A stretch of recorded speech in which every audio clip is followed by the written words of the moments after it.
If you like Rick and Morty or tongue-in-cheek games or just goofy shooters, then boy have I ever got the game for you. So today we're going to talk about High on Life.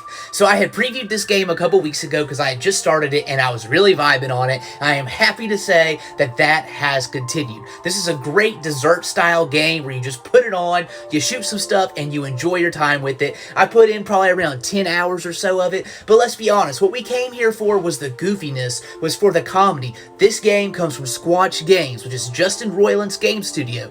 You know, Justin Roiland, one of the co-creators of Rick and Morty. And this feels like a Rick and Morty game, just with a different sticker on it. And you know what? I am perfectly okay with that. I like the Rick and Morty humor. This game has good humor. It's not too over the top. And yes, I realize we're talking about a game where the guns talk to you. The guns, which are called Gatlians, get it?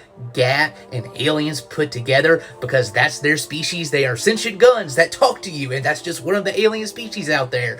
But honestly, the humor hits really well. It's a lot more like early Rick and Morty and not quite as ridiculous and over the top as some of the later Rick and Morty stuff, and I thought the humor was just, it was a good amount. It was really good. I did not have to worry about the guns talking to me way too much. I was worried that was going to be overbearing. Two things, though. For one, it really wasn't that bad.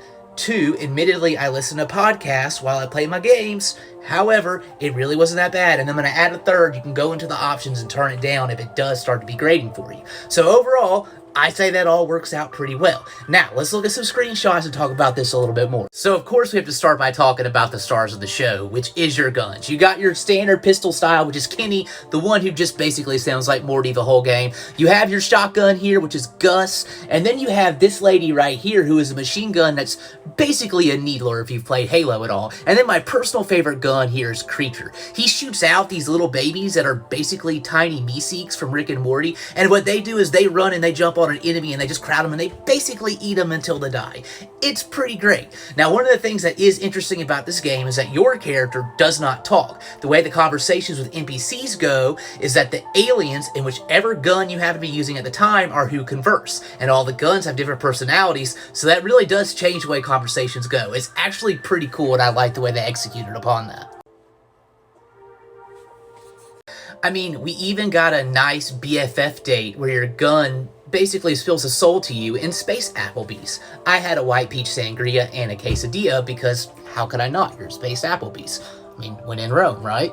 And then, of course, your hub world, which is exactly what you would expect from a Rick and Morty episode. Really bright colors, really weird aliens, just a really nice little place to go chill out. The game is great. I love it. Y'all got to go check it out. It's on Game Pass. There's no excuse not to, and give me your thoughts below.